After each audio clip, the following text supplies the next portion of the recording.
زیادتی کی جائے تو بدلہ لیتے ہیں, چھوڑتے نہیں.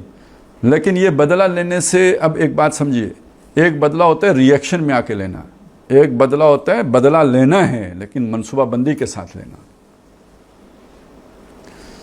اگر آپ ریئیکٹ کریں گے تو جس نے آپ کے ساتھ زیادتی کی ہے اس نے اس ریئیکشن کو پلان کر کے آپ کے ساتھ زیادتی کی ہے. اسے پتہ ہے آپ ریئیکٹ کریں گے, اور ریئیکٹ کریں گے تو اس کی تدبیر آپ کی چال میں پھنس جائیں گے. اور آپ اگر پچھلے 50 سالوں میں امت مسلمہ کی وہ دیکھیں نا, سب ریئیکشن ہے. جو فلسطینیوں نے کیا, جو کشمیریوں نے کیا, جو افغانیوں نے کیا, سب ریئیکشن پالیسی ہے. نتیجہ کیا نکلا؟ پہلے سے زیادہ برے حال کو پہنچ گئے. اس کے مقابلے میں نبی صلی اللہ علیہ وسلم کو دیکھیں, آپ کے ساتھیوں کے ساتھ بھی تو ظلم ہوا نا. دیکھتے انگاروں پہ لٹایا گیا, ہڈیاں توڑی گئیں, قتل کیے گئے, عصمتیں لوٹیں, یہ سب مکے میں ہوا ہے. آپ نے بدلہ لینے میں جلدی نہیں کی, آپ نے اپنی اسٹریٹجی بنائی, اس اسٹریٹجی کے تحت پھر اب آپ چلے, اور بدر ہوا, احد ہوا, آخر کار مکہ فتح ہو گیا. بدلہ ہو گیا یا نہیں ہو گیا؟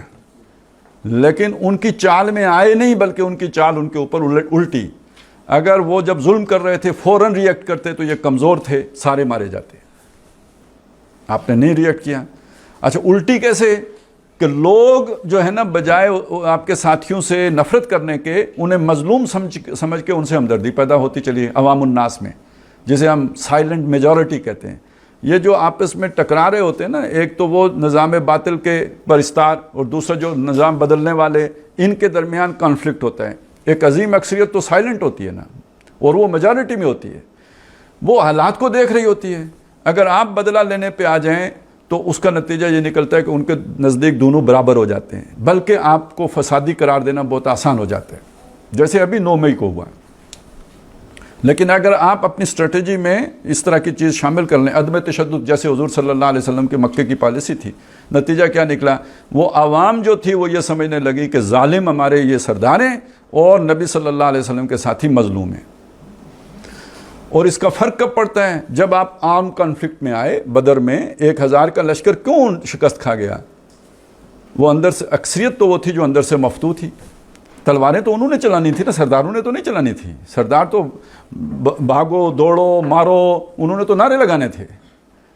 لڑنے والی فوج تو نیچے تھی, اور وہ اگر دل سے پہلے ہی مفتو ہیں کہ ہم جن سے لڑنے جا رہے ہیں یہ تو مظلوم ہیں, ان کے ساتھ پہلے بھی ظلم ہوا ہے, ہمارے سردار ظالم ہیں, تو ان کے ہاتھ تو شل تھے.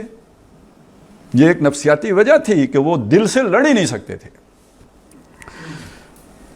آج بھی سمجھ سکتے ہیں نا کہ گولیاں چلانے والے بھی تو مظلوم ہی ہوتے ہیں نا. والدار صاحب ہوں, صوبیدار صاحب ہوں, کاکا سپاہی ہو, مطلب وہ تو کوئی وہ بھی تو اس نظام کے ڈھسے ہوئے ہوتے ہیں. لیکن جب ان کے ساتھ ہم انگیج, اس کو پتھر ماریں گے یا اس کے ساتھ کچھ ایسا کریں گے تو اب پرسنل لڑائی ہو جاتی ہے. اور یہ اصل میں جو منصوبہ ساز ہوتے ہیں وہ چاہتے ہیں کہ یہ نیچے ان کی اپنی لڑائی شروع ہو جائے. پرامن اپنے آپ کو رکھ کر آپ ان کو کمزور کرتے ہیں. تو یہ بدلہ تو ضرور لیتے ہیں, یہ نہیں کہ بدلہ نہیں لیتے, بے غیرت نہیں ہوتے, لیکن بدلہ لیتے ہیں عقل سے, سمجھ سے, سوچ سے. ان کی چال میں آتے نہیں کہ اس میں پھنس کر اپنا نقصان کر لیں.